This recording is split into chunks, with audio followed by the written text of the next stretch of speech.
É legal a gente trazer um pouco isso, né? Quando a gente fala o lugar que a gente, da onde a gente ele traz não só, né, a questão do espaço geográfico, mas traz as memórias, o que a gente viveu, o que a gente fazia lá, a nossa relação com os nossos parentes, com os nossos amigos, né?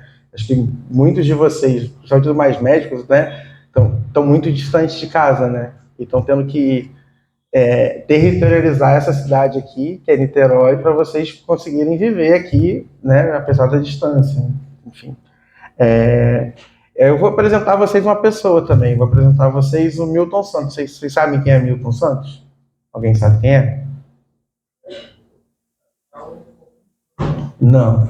Milton Nascimento, que eu compositor. É tão bom quanto. Ele também está na lista dos brasileiros mais fantásticos lá, de todos os tempos. Milton Santos é um geógrafo. Ele conversa sobre território. E ele tem uma definição bem legal de território. Eu vou apresentar para vocês aqui. Oi?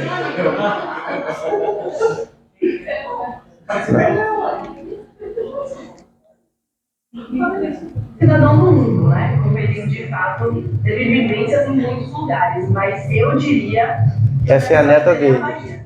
É da Bahia que ele veio e é um lugar com o qual ele nunca perdeu uma ligação.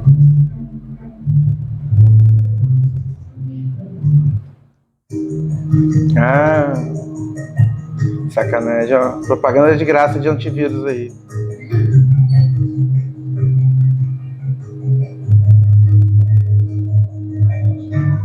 Ué, agora não tá.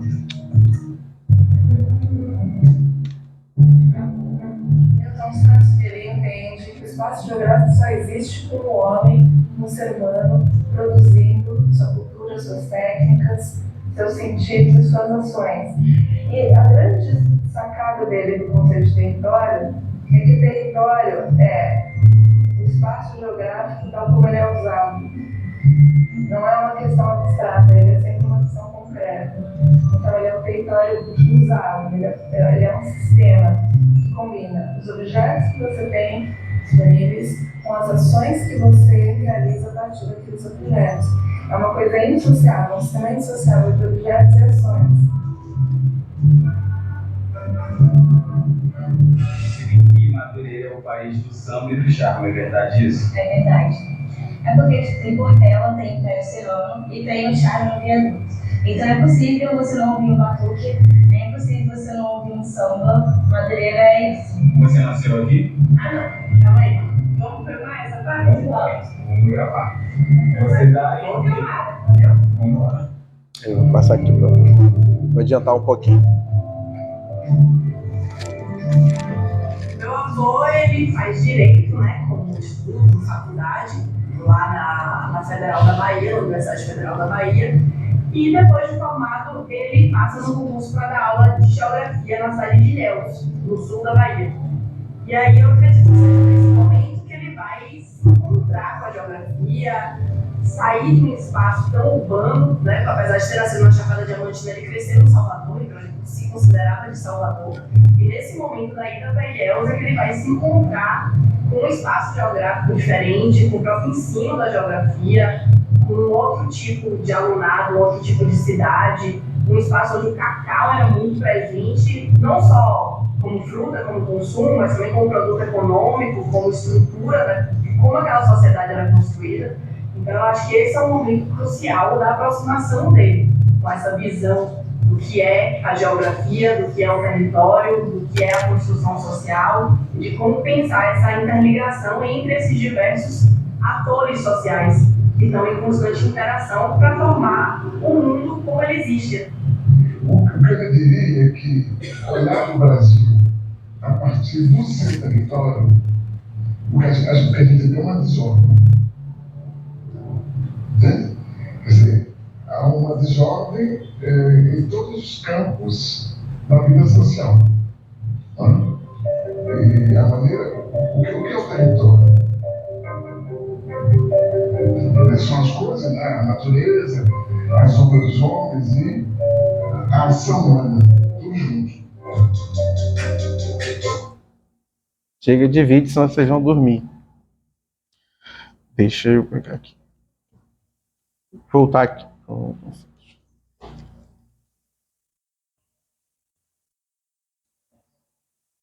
Enfim, o Milton Santos ele trabalha esse conceito de território como uma coisa mais viva do que morta, né? O território não é um lugar onde as coisas estão acontecendo. Ele é o acontecimento das coisas, né? Assim, ele trabalha com uma lógica de paisagem, que é a natureza sem ação humana, e território, espaço, que é quando a ação humana acontece. Aí, retomando um pouquinho lá a música, né? O Arlindo Cruz ele descreve Madureira ele não fala das paisagens, ele fala da ação humana do tempo inteiro, né? Do samba, da benzedeira, da cerveja que ele toma, né? Então, assim, é isso, assim, a noção de território que a gente entende e que pode apoiar a gente na construção de um cuidado a partir do território o que esse que acontece a partir da ação humana, né? Que é onde as pessoas vivem a vida delas. E é por isso, e só por isso que que a estratégia da saúde da família entende que precisa estar nesse lugar. Porque é um lugar de cuidar das pessoas onde elas estão vivendo, onde elas estão produzindo cultura, produzindo trabalho, onde elas estão produzindo lazer. Então, é esse local que a gente entende que tem potencialidade de fazer esse cuidado mais próximo e um cuidado que gere autonomia, que gere mais adesão também por parte da população, enfim, né? E muito em função desse conceito que o Milton Santos traz. Assim, antes do Milton Santos, isso não existia e isso foi uma revolução na geografia do mundo, não só do Brasil, né? Por isso que é importante trazer um cara que, às vezes, muita gente acaba não conhecendo muito, né? Principalmente a gente da área da saúde que tem pouco acesso a essas outras disciplinas. E aí eu vou falar um pouquinho da história de território na saúde, né? Como estratégia de cuidado. Vocês conhecem algum desses mapas aqui? Não tá aparecendo. Não estou conseguindo ampliar. Não, olha. Não, tá passando lá. Uai, mas travou então. Pera aí. Como é que faz isso aqui? Eu já dei. Então desligue de novo. Tira o... O HDMI?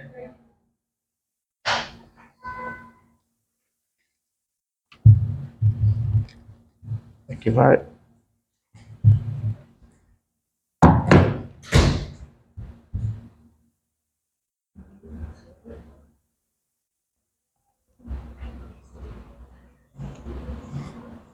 Agora foi.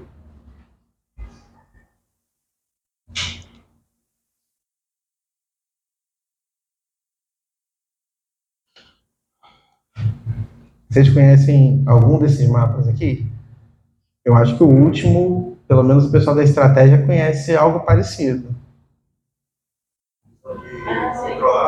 Isso. É um mapa de georreferenciamento que a gente usa das microáreas e tal, né? Eu não sei se nas policlínicas vocês estão trabalhando nessa lógica, né? Acho que não.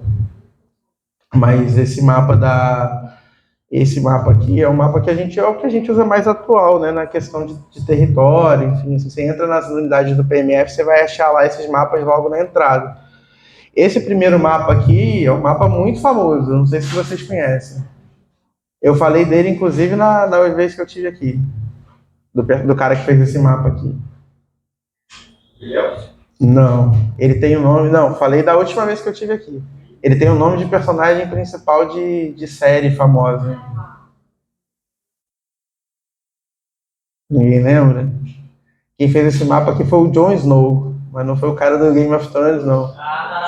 Foi o cara que descobriu a cólera, né? O mecanismo de transmissão da cólera. Esse mapa aqui foi um desenho que ele fez lá num bairro da Inglaterra, que eu não vou saber qual é, para identificar qual foi o caso índice. Então, assim, o mapa, o território, né, essa abordagem territorial ela já é usada na saúde já há bastante tempo, né? E esse mapa aqui, que parece um panfletinho, o segundo, é o relatório Dawson. Vocês sabem o que é o relatório Dawson? Vocês lembram da faculdade aí, de buscar?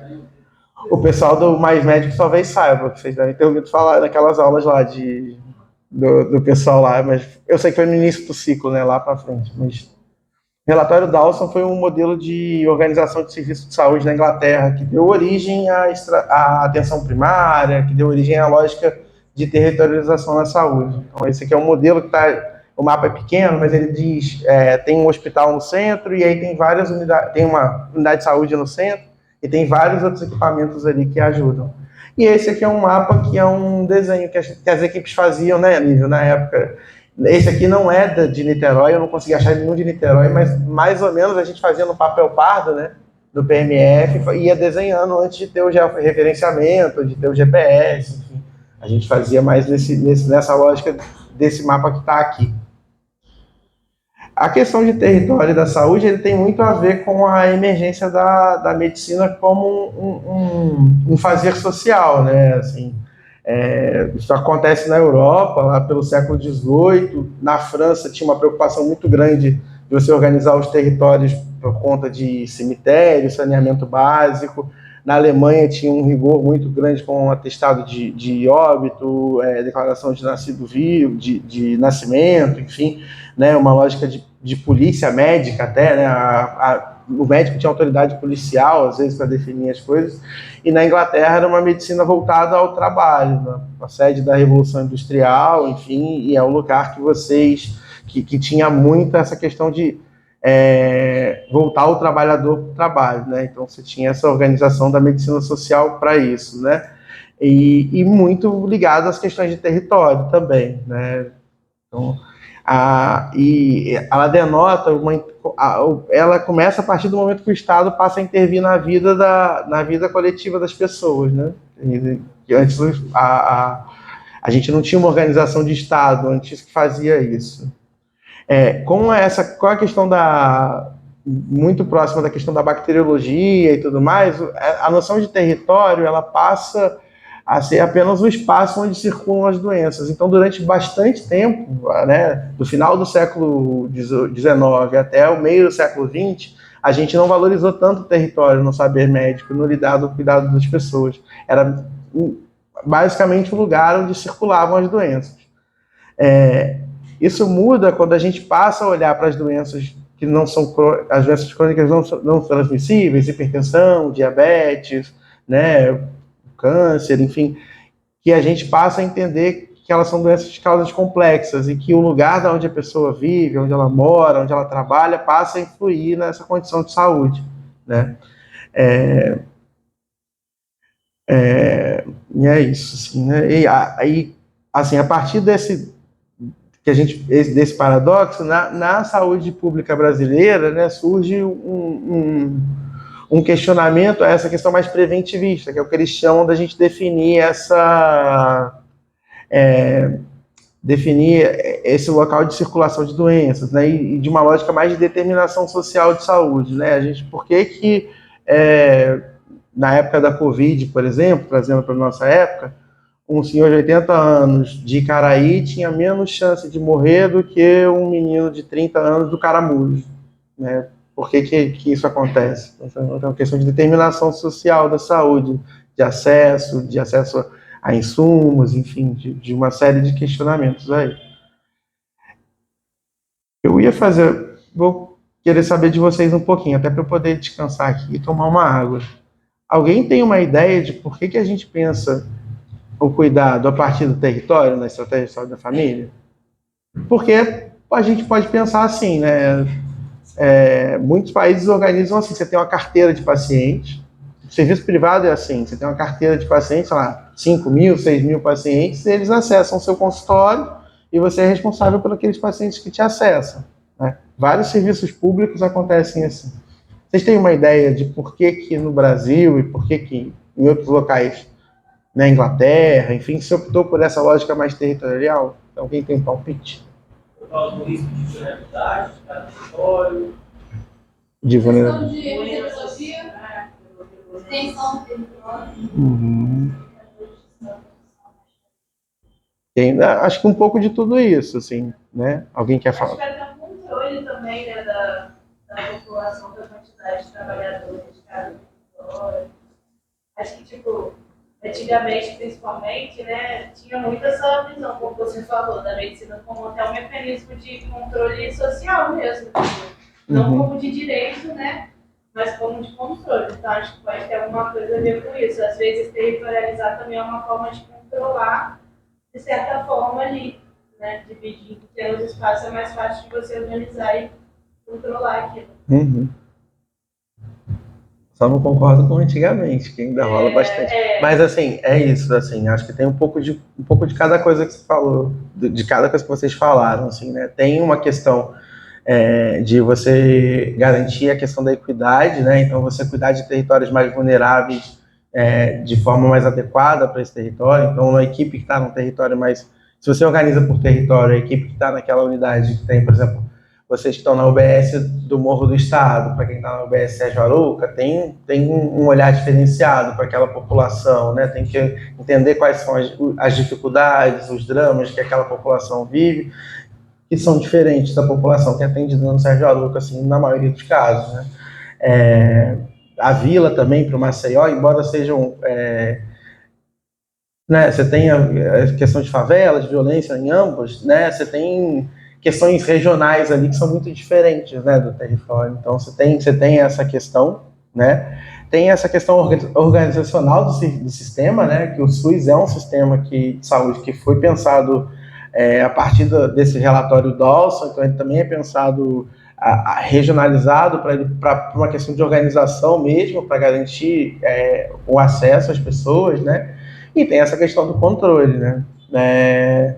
Basicamente, eu não sei se alguém já leu aqui, mas uma boa parte do Capital, que é o livro do Karl Marx, é baseado em relatório médico que os médicos iam na fábrica e falavam da situação de saúde dos trabalhadores. Então, assim, relatório médico assinado, né?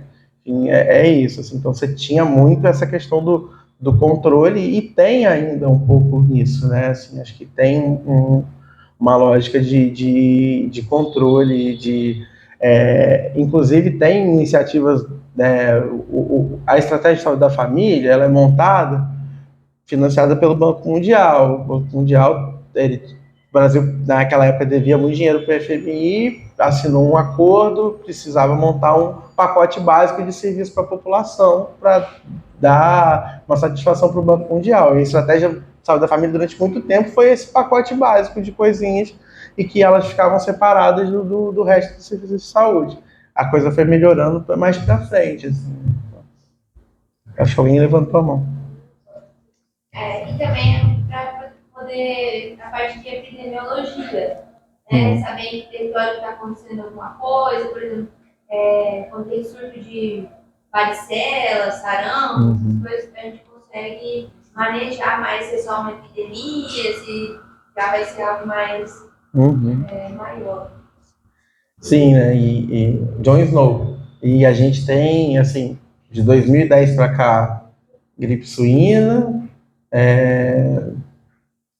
Zika, Ebola, Covid, né? A gente tem uma escalada de pandemias e ameaças mais internacionais, né? Assim, então, a gente tem, isso é importante, sim, nesse momento.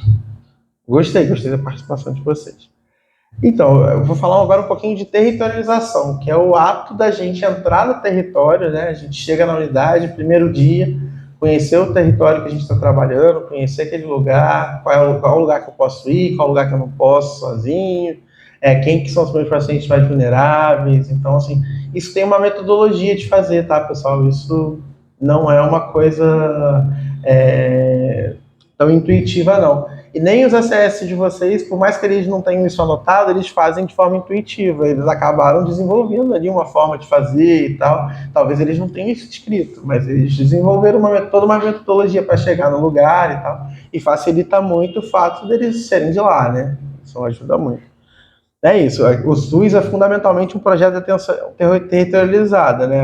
Assim, organizado em rede de atenção, que parte da atenção básica, né? A atenção básica é o centro que organiza o resto das redes de atenção. Então, aqui, vocês estão carecas de saber disso, mas para você precisar chegar no Antônio Pedro, precisa passar na unidade básica, né? Às vezes você chega lá, o negócio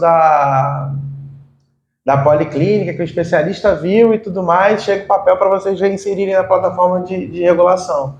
Mas é porque é isso, a unidade básica no SUS, ela tem esse papel de centro de comando, né? Ela exerce esse papel de organização. Na RAPS já é diferente, na RAPS quem tem esse papel é o CAPS, né?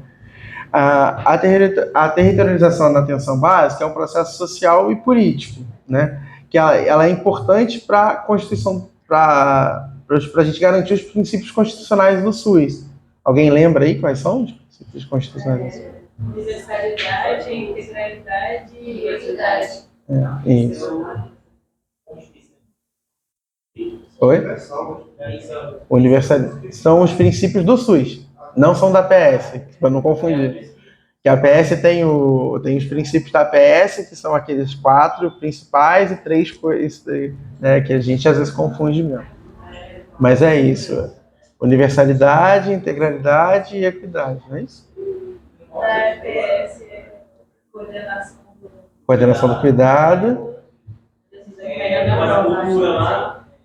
A competência cultural é dos extras, mas sim, competência cultural. Competência.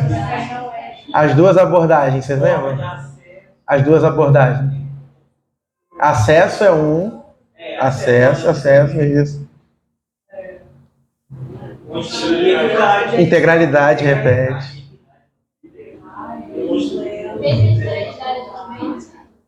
Tem longitudinalidade. Coordenação do cuidado, longitudinalidade, contato de primeiro acesso. É o acesso, é isso. Mais um estado de sociais. Isso. Você falou. Competência cultural é Isso. Aí não, competência cultural. Aí é competência cultural, os 3 extras: competência cultural, abordagem familiar e abordagem comunitária. E, inclusive a gente pode falar disso depois. Eu já falei com a Dani que a gente pode tratar disso. Vocês vão fazer prova, quem está no R2 fazer prova da UERJ? Eu vou fazer sempre cai. Cai. A Marina ainda adora. Tem que lembrar. Você tem que fazer genograma, sabe fazer genograma? A gente aprendi pelos colegas, né? Que eu percebi. Não, uma cobra é ele que ele sabe fazer. Não, a gente sabe. Ele sabe fazer porque ele já deu essa aula comigo.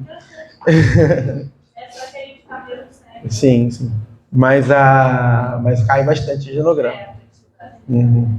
E ela gosta muito da Moira, então cai muito medicina centrada na pessoa. Eu já fiz essa prova aí. Eu só não assumi, mas eu fiz essa prova aí do R3. Eu achei que era o R3 da gestão. Não, gestão total. Então, beleza, pessoal. E aí a territorialização é o processo da gente habitar o território. Por isso que eu brinquei que quando vocês vieram das cidades de vocês para trabalharem aqui em Niterói, vocês passaram a fazer uma territorialização da cidade. Vocês começaram a sair para comprar pão, academia, aluga apartamento, quem tem filho procura a escola, enfim, vocês vão fazer esse movimento todo aí, né?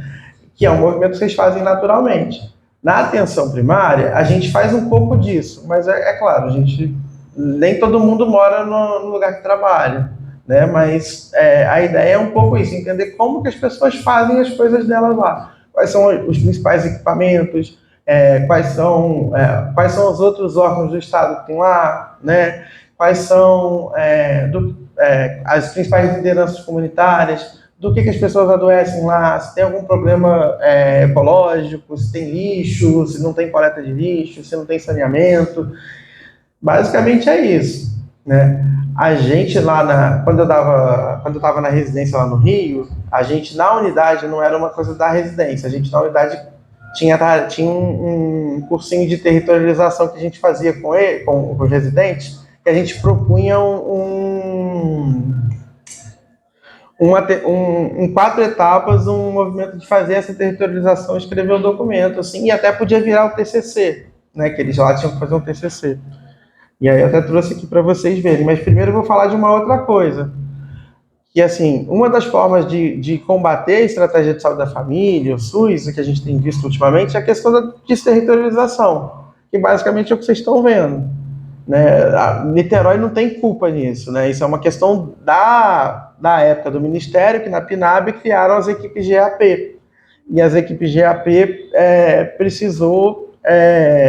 facilitou, né? Foi incentivada pelo Ministério e acabaram sendo formados no município. Só que ela perde esse vínculo do território. Então você tira essas equipes do território. Vocês não têm acesso, vocês não têm essa relação com o território, vocês têm um número muito maior de usuários, inclusive, né? Você acha que a unidade básica está atendendo o quê? 18 mil, 20 mil pacientes?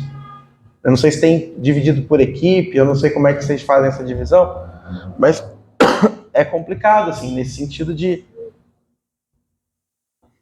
perder essa relação com o território. A outra questão que a gente vive na estratégia de saúde da família é a questão do ACS. O ACS, em muitos municípios, ele deixou de ser ACS para ser um auxiliar de enfermagem. A gente aqui em Niterói, a gente tinha um auxiliar de enfermagem que era ACS também, que era, na época antiga, né, que era um cara que era da comunidade e que ele fazia muito essa tarefa de cuidar. Não tinha ACS ainda, não tinha... O programa de ACS no Ceará estava começando, quando o Niterói montou o programa. Então a gente tinha essa figura no auxiliar de enfermagem. Ele tinha muito mais essa tarefa de apresentar aquela equipe para a comunidade, apresentar a comunidade para a equipe, fazer essa interface dessa territorialização, do que hoje um técnico de enfermagem tem na equipe de vocês, por exemplo. Hoje o técnico não é da comunidade, ele fica mais ali preso aos procedimentos, dificilmente ele sai para fazer uma visita domiciliar, né? Então, assim, é um perfil muito diferente. E Niterói sentiu essa necessidade na época e trouxe essa pessoa da comunidade, um auxiliar da comunidade, que era muito bom. A gente andava pelos territórios com essa pessoa que conhecia todo mundo, sabia da vida de todo mundo e tudo mais, né? E a equipe era muito menor, né? Mas os territórios também eram menores. Então a gente tinha dois, né? Tinha o médico e o auxiliar de enfermagem, mas a gente atendia, sei lá, 800 pessoas no início, 1.000 pessoas, e depois foi aumentando por necessidade do Ministério, né? O Ministério foi pressionando o município de Niterói. Acho que o Lívio acompanhou isso até mais do que eu. Quando eu entrei já estava para 2.000, mas que foi uma perda assim, que a gente teve, né? Que a gente ia tomar café na casa do paciente quase toda semana, do mesmo paciente, aquela senhorinha que precisava ser vista toda semana, a gente conseguia ver aquele curativo, a gente fazia quase todo dia. Tinha uma paciente minha que ela tinha resistência à tuberculose, a gente fazia visita na casa dela todos os dias para aplicar a medicação que é intramuscular, né? E a auxiliar de enfermagem. Todo dia a gente ia e fazia isso. É uma fase da saúde da família que eu acho que vocês não vão viver mais, porque eu acho que isso, por conta do protagonismo que ela assumiu no SUS, acabou que se perdeu um pouco disso, né? A não ser que a gente forme mais médicos de família, que o Ministério avance e invista cada vez mais, mas eu acho difícil isso caminhar para esse lado. Mas é uma fase mais romântica, né, Lívia, que a gente conseguia cuidar bem das pessoas até por conta disso.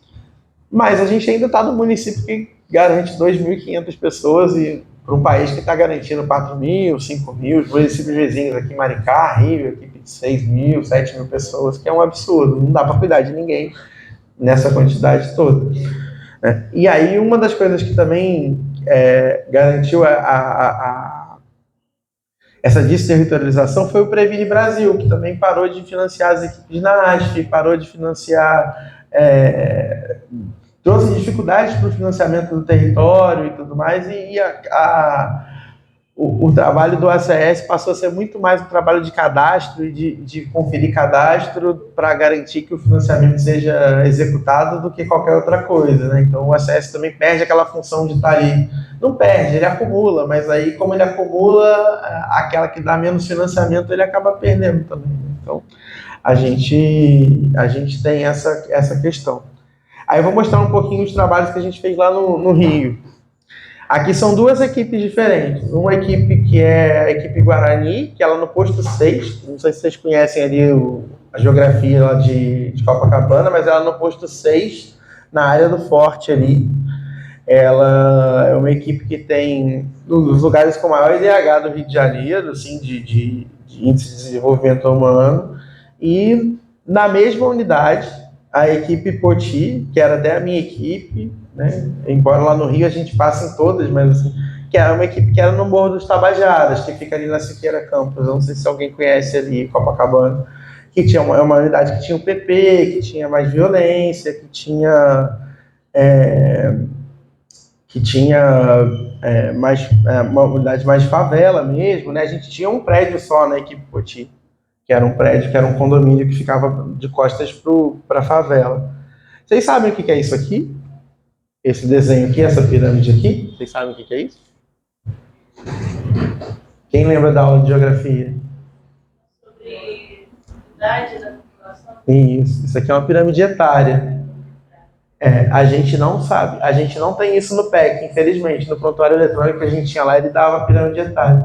Por que a pirâmide etária pode ajudar a gente?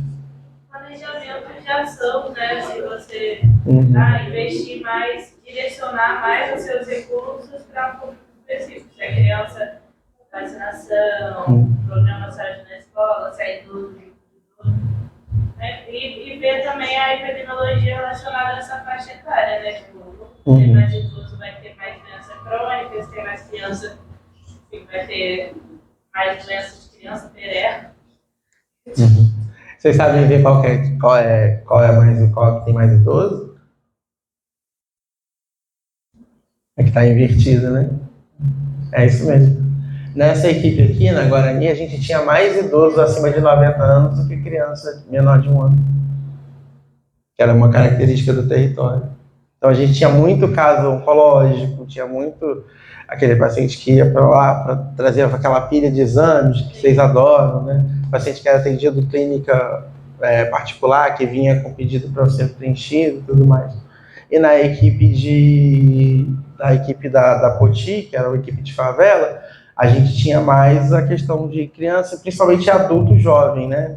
Então tinha muitas questões de organizar para ter coleta de preventivo e tudo mais. E tinha uma outra questão também, assim, né? O tipo de agendamento que a gente tinha que oferecer para uma e para outra. Na Poti não adiantava a gente abrir agenda, porque as pessoas faltavam. Então o tipo de organização que a gente tinha que ter lá era um acesso avançado. Assim. Então a gente marcava um paciente e deixava a agenda aberta para o paciente chegar no dia de ser atendido. Na Guarani era impossível trabalhar com acesso avançado, as pessoas tinham aquela coisa de marcar a consulta, assim, era cultural, né? Os pacientes da Guarani, por exemplo, iam colher sangue, eles chegavam, a unidade abria às 8, eles chegavam às 6 da manhã para colher o sangue, ficavam lá esperando, aguardando, eles tinham isso, era uma questão cultural para eles. Então, assim, tem várias diferenças, e assim, entendendo o território que vocês vivem, que vocês trabalham, enfim, vai ajudar demais a avançar nessa conversa, né? E aí, esse trabalho que a gente fez aqui, lá no Rio, a gente trouxe um modelinho para vocês, e aí eu trouxe até um link, mas eu posso depois, se alguém se interessar em fazer na unidade, não é obrigatório, né? Mas assim, se vocês se interessarem em fazer, a gente manda um roteiro para vocês.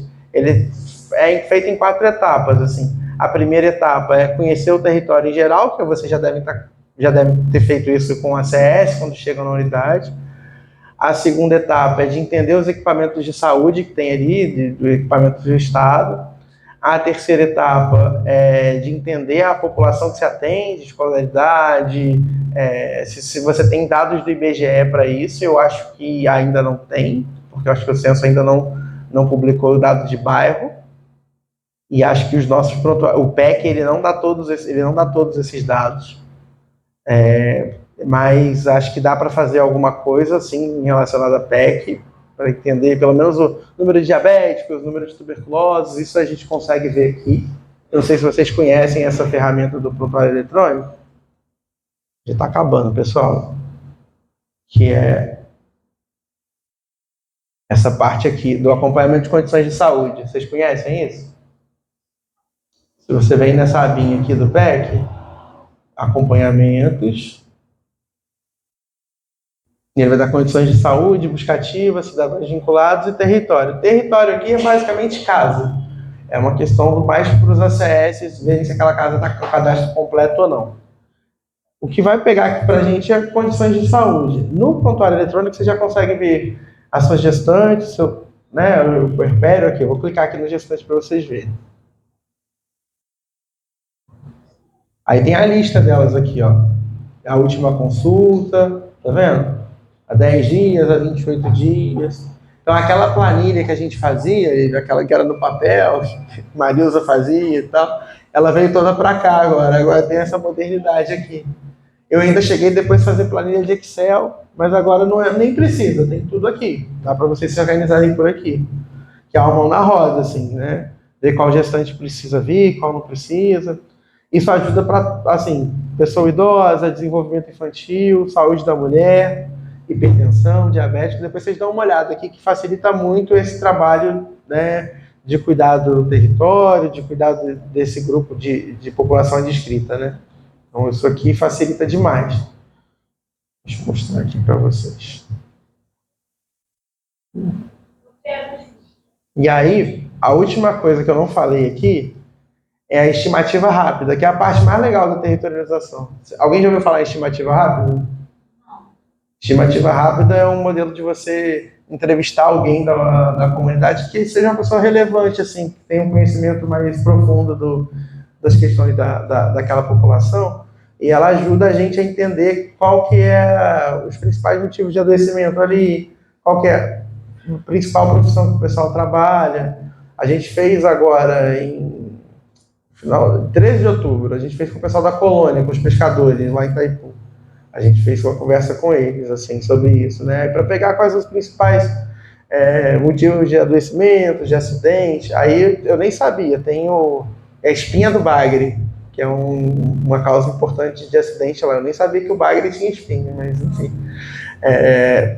E muita dor osteomuscular, né? No corpo, enfim. E eles fizeram uma reivindicação que eles queriam uma academia da terceira idade, naquela pracinha lá de Itaipu, que não tem. Aí a gente vai tentar levar lá para a subprefeitura, né? Aquela da praia mesmo? Ali na entrada da colônia, que eles pediram. Claro, eles não têm lugar para fazer atividade física.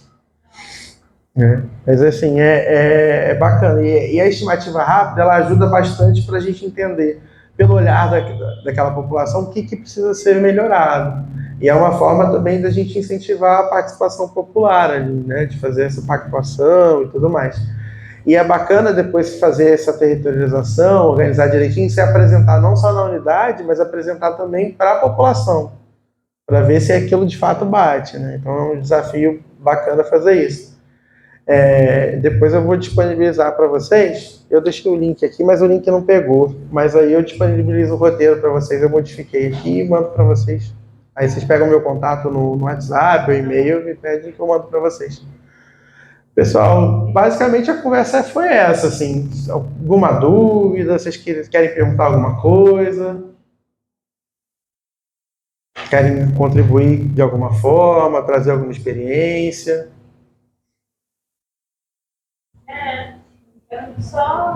É isso, né? Tipo, por exemplo, comentando,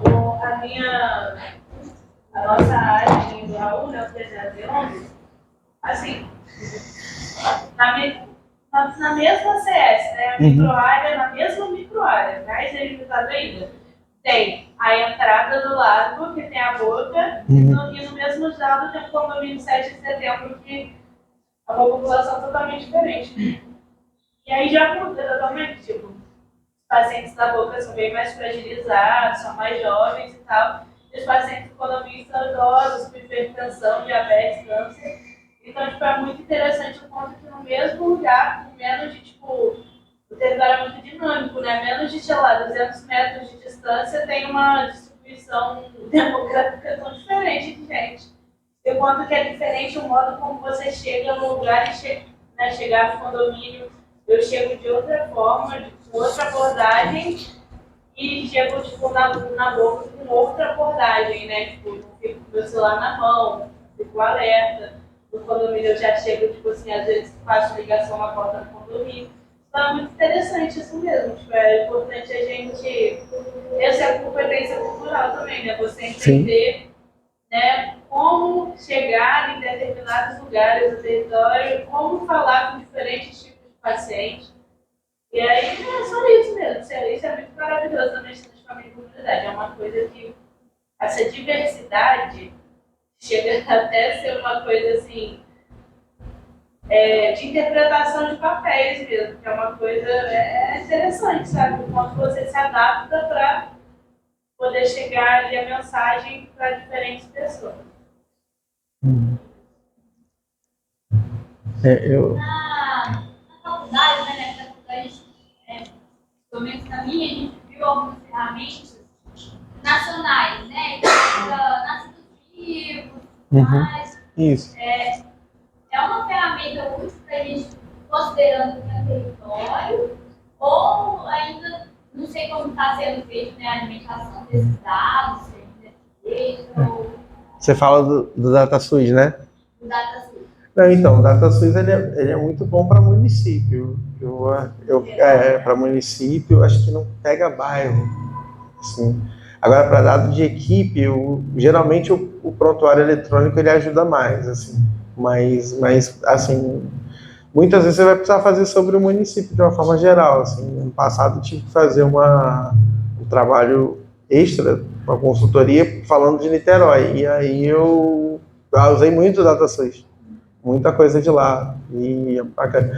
E o IBGE ajuda também, que o IBGE tem dividido por bairro, né? Aí, assim, vocês não vão pegar a Vila, mas vão pegar a Fonseca. O Maceió ali, vocês vão pegar o Maceió todo, né? Não só a parte que vocês atendem, mas a parte da policlínica e a parte que é aquela parte que não acaba não sendo cadastrada, dos condomínios ali. Então, tem essa questão toda, assim, mas ajuda, assim, ajuda bastante. Sobre essa questão de território, não sei se alguém conhece Copacabana. O lugar mais tenso que eu fiz visita não foi na favela. Foi de todos os lugares. Eu trabalhei no Caramujo e tal. Foi o Duzentão. Alguém conhece Copacabana? Duzentão é um prédio enorme. Acho que é na Barata Ribeiro. É muito grande e tem muito apartamento pequenininho, assim, e é muito escuro lá dentro e assim... É muito fechado, você não sabe o que vai vir na hora que você vira o corredor. Assim. É qual posto? Ali deve ser posto 2, pela altura. Posto 2? Pela altura. Eu conheço muito essa região da Barata Ribeiro. O duzentão, ele não é 200, ele é 194, mas ele é o... Você coloca no Google, ele é uma lenda urbana. A sua tia conhece o duzentão. Ele tem documentário dele. Ele é muito próximo do Arco Verde. Ele é na esquina ali do Arco Verde. Então eu já devo ter passado ali várias vezes. Ele é enorme. Ele é enorme. Infelizmente, como está sendo filmado, eu não posso contar as histórias de lá, porque vai dar problema judicial para mim. Mas, assim, não dos pacientes, né? Não faria isso. Mas, assim, tem várias histórias, lendas urbanas de lá que a gente escuta, né? E que era o lugar que eu ficava mais tenso de ir, né? Mais do que Caramujo, né? Não, então. Em Copacabana a gente ia muito no posto 6, eu fiquei na equipe Guarani um tempo, a gente ia muito fazer... precisava entrar com bombeiro, porque era idoso que ficava isolado há muito tempo, acumulando coisa. Então, às vezes, assim, umas 2 ou 3 vezes a gente precisou entrar com bombeiro lá, o porteiro avisava a gente. A gente cadastrava os porteiros, porque ajudava bastante, assim, que eles não conseguiam voltar para casa para ter atendimento, e eles passavam a parte do tempo lá, a gente cadastrava eles sinalizavam, aquela idosa não vem pegar comida aqui, já tem 5 dias. Aí a gente ia lá, aí subia, às vezes estava passando mal, estava desidratado. Então, assim, por mais que seja um lugar que tem um IPTU caro, um lugar mais nobre, assim, tem as suas mazelas também, né? Aqui em Caraí é bem parecido, as pessoas do Sérgio Arouca de vez em quando devem pegar alguma história assim. Eu sei que o CAPES tem muitas vezes, o CAPES da Casa do Lago, muitas vezes teve que, também é chamado pela promotoria para fazer alguma visita de algum paciente assim. Então tem essas questões assim mais de vulnerabilidade também, né? Nessas equipes. A gente tinha uma senhorinha na Guarani que ela saía xingando, ela era, né, 98 anos, ela sempre foi racista, ela envelheceu racista, mas com demência, ela saía xingando as pessoas na rua. Tem gente que ela chegou toda arrebentada que bateram nela, né? Então, assim, é isso. Tem as suas vulnerabilidades, as suas mazelas também. E a família já não aguentava mais, deixou ela sozinha, morando sozinha. Mas é bem legal, assim, é bem diverso. trabalhar lá foi interessante, assim, porque pegava isso muito próximo. Seria um sonho. Uhum. Gente, alguma outra questão, pessoal? Vocês querem perguntar mais alguma coisa? Não é isso. De número de território, assim, a população tem um limite máximo? Cara, então, a última PNAD coloca 4.000. 4.000. Isso, para a equipe de estratégia de saúde da família. Para a EAP, eu acho que é 18.000. Não é? Eu acho que é 18.000. A EAP, depois tem que olhar, mas tem que confirmar. Desses 4.000, uma equipe... Nenhuma equipe com ACS, com médico, enfermeiro, com 5 ACS, médico e enfermeiro. E aí, Niterói tem a opção de fazer, ainda, né, reduz isso por conta da tradição do médico de família e tudo mais, tem batido o pé para manter entre 2.000 e 2.500, para manter essa qualidade do serviço. Hoje o Ministério mudou o governo, né, quando fez a PNAB era o governo Temer, muito baseado no trabalho que era feito no Rio, do Daniel Sorães, enfim. E agora, com a chegada do governo do PT, eles voltaram, deram um passo atrás, eles entendem que uma equipe funcional hoje seria uma equipe por volta de 3.000 pacientes. Mas mesmo assim, Niterói entende que precisa ser um pouco menor. E o governo aqui em Niterói ainda tem sustentado essas 2.500 e para a gente tem sido bom, assim, né? Sim, sim. Porque muda muito, assim, a dinâmica, né? Eu já trabalhei em serviço privado, que aí serviço privado você tem mais paciente mesmo, mas você trabalha com carteira de serviço, né? Com carteira de paciente, aí é uma outra lógica, você não faz visita, o paciente agenda, então, assim, é um pouco da lógica da EAP aqui, né? E acho que Niterói precisa entender se esse modelo vai ser o modelo que vai ser mantido, ou se foi um modelo que a gente precisou fazer para garantir acesso para todo mundo, porque acho que o que pesou muito para a EAP chegar em Niterói foi porque eu precisava fazer uma expansão rápida dessa cobertura, porque as pessoas foram perdendo plano, a saúde... Niterói sempre teve muito usuário com plano de saúde, né, Lívia? Teve uma alta taxa de usuário com plano de saúde. Então, acabava que tinha pouco uso lá no Sérgio Arouca, tinha pouco uso... E era mais para fazer as consultas de especialidade. E aí, de repente, a gente foi entendendo que com a pandemia, com a crise, né, de 2017, 2018, as pessoas foram perdendo plano e foram aumentando a busca lá na policlínica. Então, precisava ampliar a cobertura lá. Então, acho que as equipes EAP foram criadas de uma lógica mais emergencial, assim, né? E ajudou bastante. Eu sei que meus pais são atendidos na equipe de EAP de Sérgio Arouca e eles adoram, assim, eles gostam demais. Né? Então, não sei se você está atendendo meu pai e minha mãe, mas muito obrigado.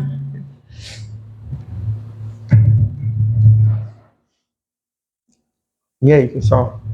Mais alguém? Eu vou agradecer vocês, agradecer a paciência aí, né, a participação.